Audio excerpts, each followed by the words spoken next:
నీ పేరు జానకి కదా? అవునండి. పొద్దున్న కాఫీ ఇచ్చి వెనక్కి తీసుకుని ఏమన్నావు?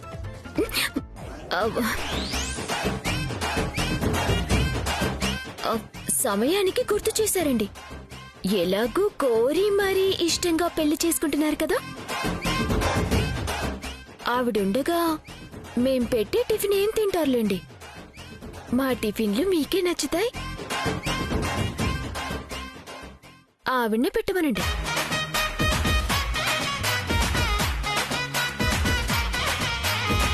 హలో, ఏం మాట్లాడుతున్నావు? తన చేతితో కాఫీ ఇవ్వాలి, తనే టిఫిన్ పెట్టాలి అని నేను చెప్పానా? పెళ్లి చేసుకుంటానని చెప్పారు కదా. ఓ గాడ్, అసలు ఏం మాట్లాడుతున్నావో తెలుస్తుందా? మీకు తెలుస్తుంది కదా. ఏయ్ ఆగు.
వదలండి. అసలు ఎవరు నువ్వు? సంబంధం లేకుండా ఏదేదో మాట్లాడుతున్నావు. వదలండి. చెప్పు, ఎవరు నువ్వు? నానా దేవాంశ్,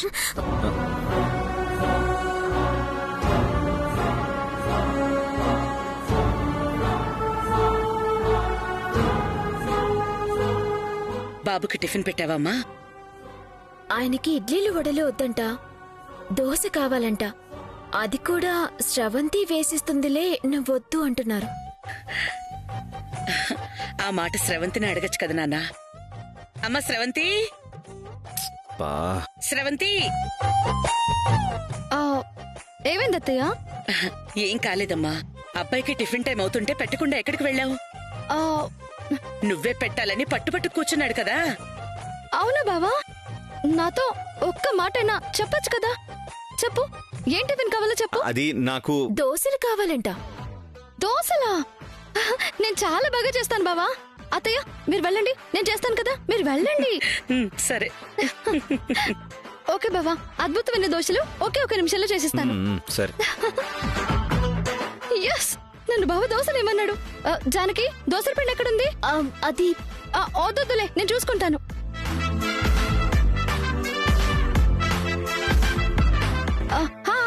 దొరికేసింది.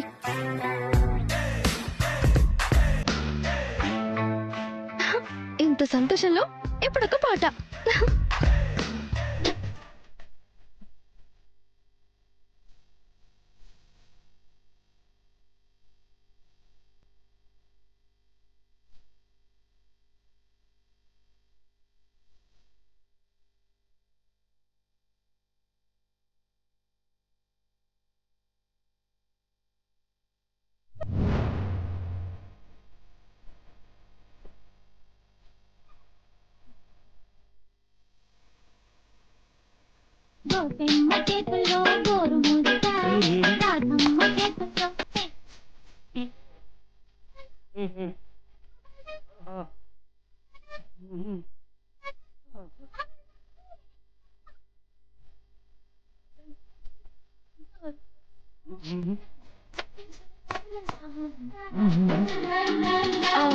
జానకి, కొంచెం ఆనియన్స్ కట్ చేయవా?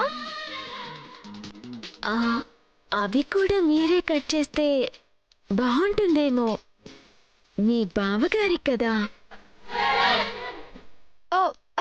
అవునా? అయితే నువ్వేం వద్దులే, అన్ని నేనే చేస్తాను.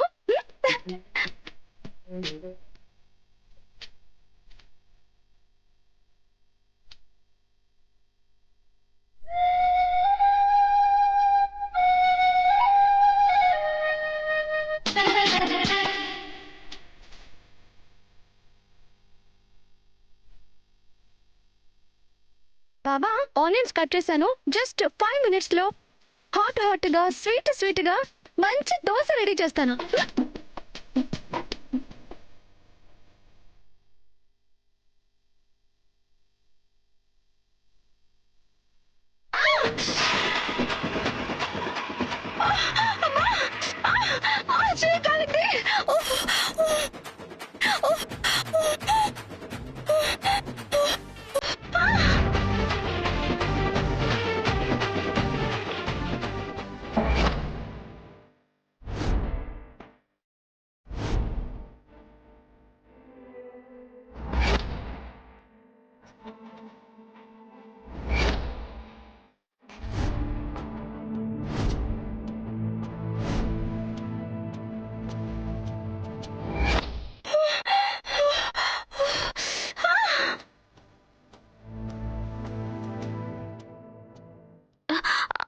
అయ్యో ఏమైంది?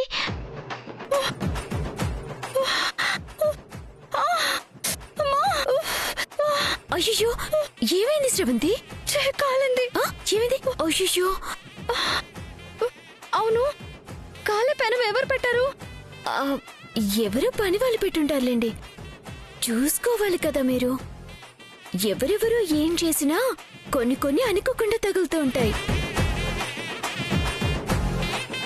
చాలా జాగ్రత్తగా ఉండండి. జాగ్రత్త.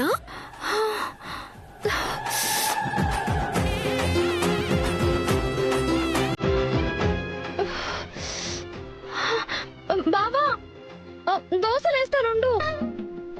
ముందు చేయి కాలకుండా దోశలు ఎలా వేయాలో నేర్చుకో, తర్వాత నాకు పెడదు గాని.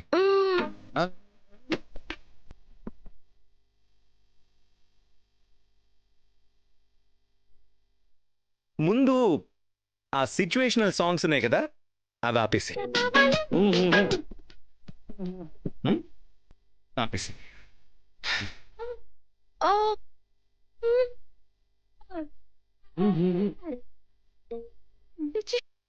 ఏదో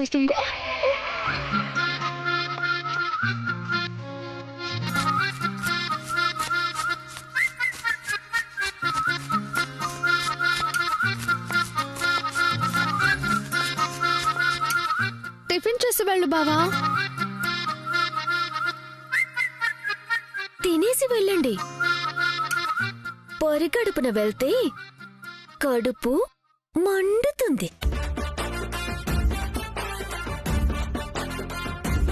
నాకు చాలా సార్లు మండింది.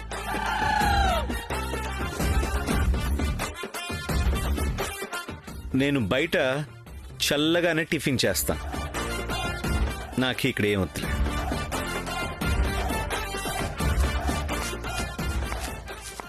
అంజీ ఫైల్ తీసుకురా.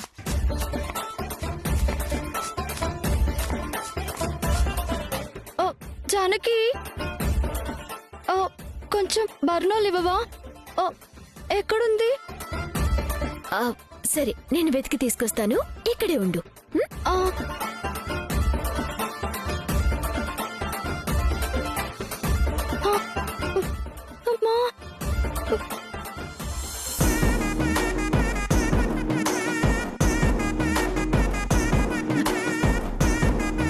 అమ్మ స్రవంతి, ఈ గాజులు చూడమ్మా ఎలా ఉన్నాయో.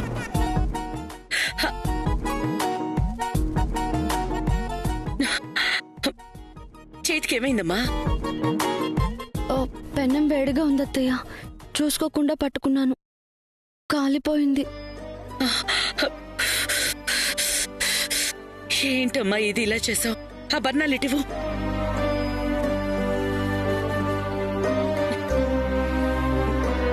పెళ్లికి 3 రోజులు కూడా లేదు. ఇప్పుడేంటమ్మా ఇలా జరిగింది? జాగ్రత్తగా ఉండాలి కదా.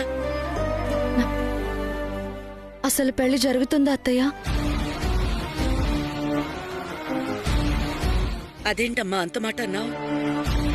అప్పుడు పెళ్లికి ముందు కూడా ఇలాగే అన్నావు. ఆ పెళ్లి ఆగిపోయింది, మళ్ళీ ఈ మాట అనద్దమ్మా. నేననడం వల్ల ఈ పెళ్లి ఆగిపోదత్తయ్య. ఆగిపోయే పరిస్థితులు కనిపించాయి కాబట్టే నేనన్నాను. అప్పుడంటే వైదేహి ఉంది కాబట్టి అనుమానం వచ్చుండొచ్చు. ఇప్పుడు ఎందుకమ్మా అనుమానం? ఇప్పుడు కూడా వైదేహి ఉంది కదత్తయ్య.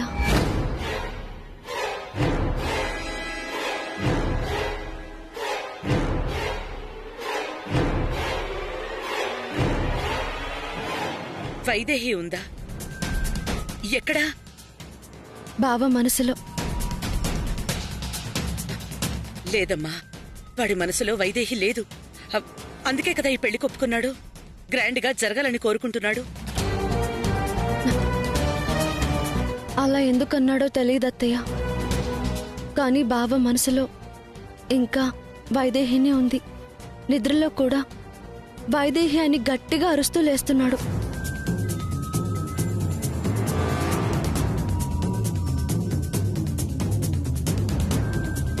అర్ధరాత్రి పూట గది దగ్గరకొచ్చి వైదేహి వచ్చిందా అని అడుగుతున్నాడు.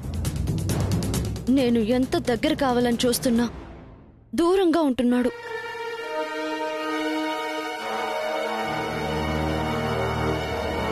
చూడండి అత్తయ్య, మీరు కోరుకునే వారసుని నేను ఇవ్వాలి అంటే వైదేహి బావ జీవితంలో నుంచి వెళ్లిపోయినంత మాత్రాన సరిపోదు, మనసులో నుంచి కూడా తీసేయాలి.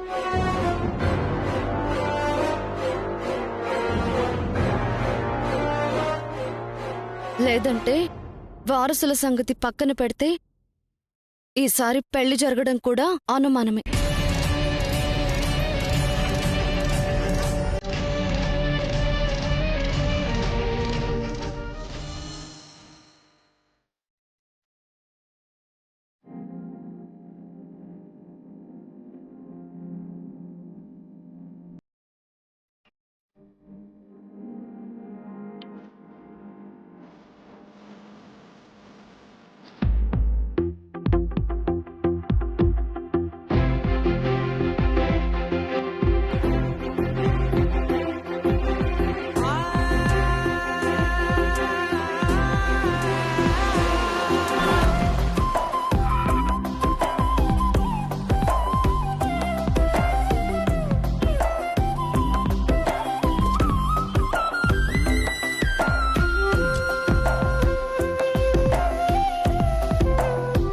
వైదేహి,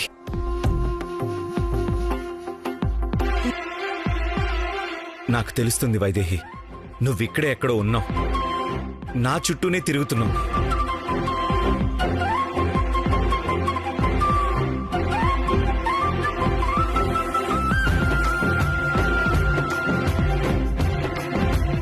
అది కూడా ఈ మధ్యనే.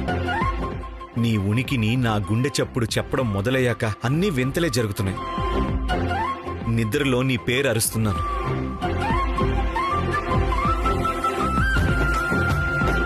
నా దగ్గర ఉన్న నీ రాములు వారి బొమ్మ కూడా కనిపించడం లేదు. అంటే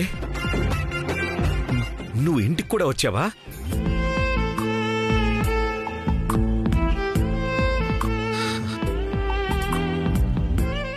వస్తే ఎందుకు కనిపించట్లేదు?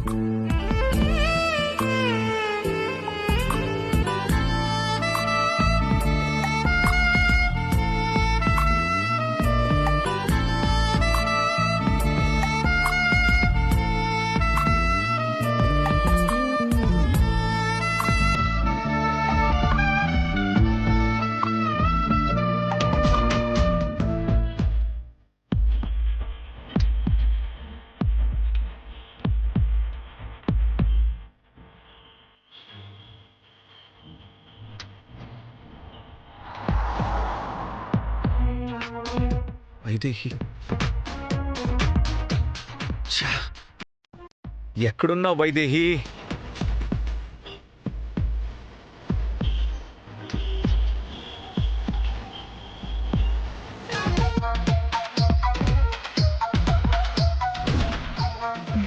కాఫీ తీసుకోండి.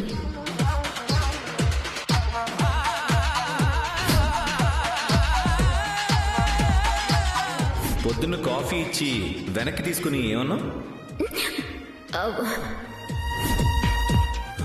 ఈ అమ్మాయా ఇప్పుడు దొరికింది, చెప్తా. ఏయ్ ఆగు, ఓయ్ ఆగు.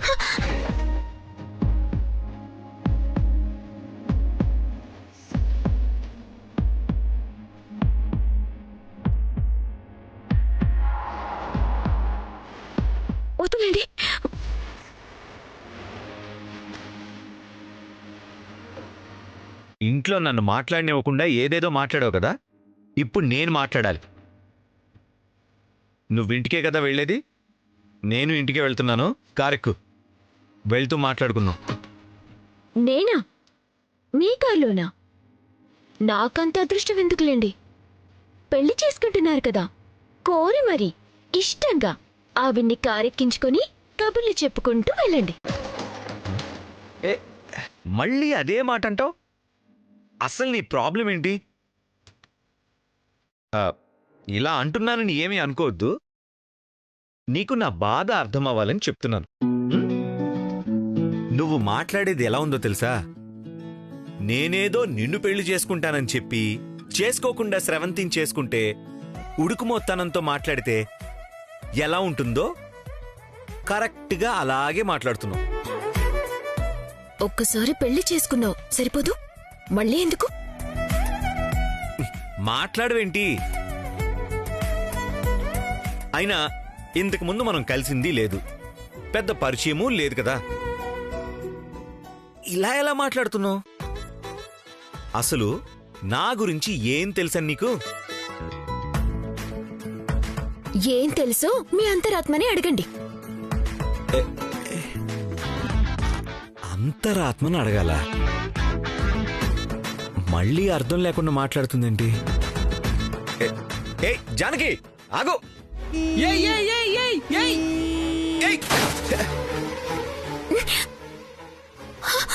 ఏమండి?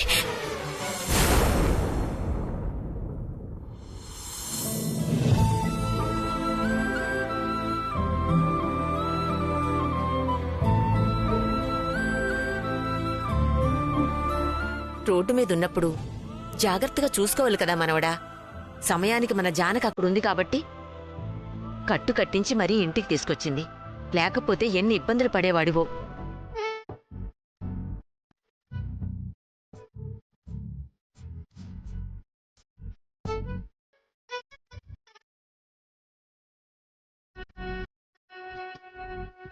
ఉమ్, ఈ అమ్మాయి పద్ధతేంటి నాకు అస్సలు అర్థం కావట్లేదు. అసలు ఏమనుకుంటుంది నా గురించి? తనకు నాకు ఏ సంబంధం లేదు, మా మధ్య ఏ గొడవ జరిగింది లేదు, ఎప్పుడూ చూసినట్టు కూడా లేదు కదా. కానీ నేనేదో తప్పు చేసినట్టు పెత్తం పట్టుకున్న టీచర్ అమ్మలాగా నా వెంట పడుతుందేంటి?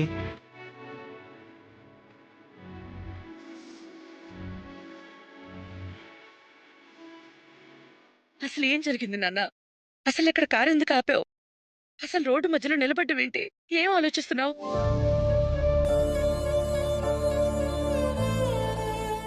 ఏముంటుంది అత్తయ్య గారు, వైదేహి గురించి ఆలోచిస్తూ పరధ్యానంలో ఉండుంటారు. అంతే కదా దేవాంశ్?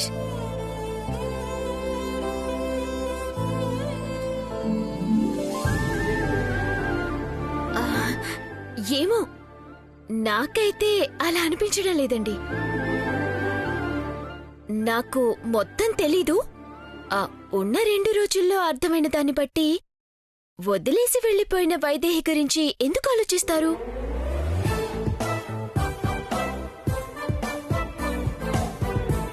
కాబోయే భార్య స్రవంతి గురించి ఆలోచిస్తుంటారు.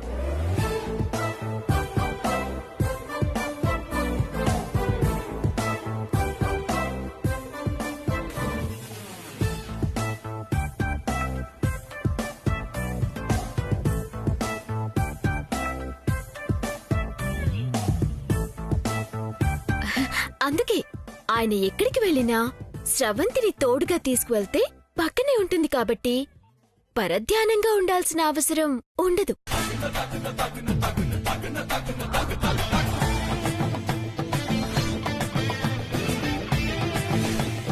ఇది మాత్రం చాలా బాగా చెప్పావు దేవాంశ్. స్రవంతి రెడీ. ఏం స్రవంతి?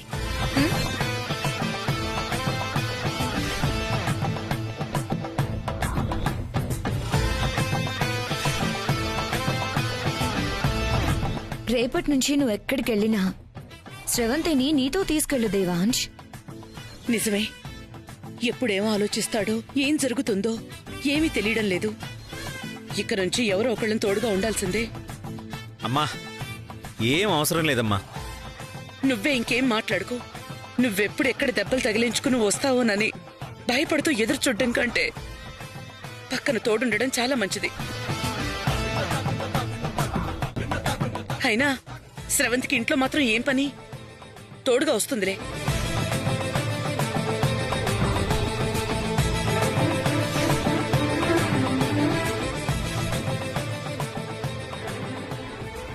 తీసుకెళ్ళండి.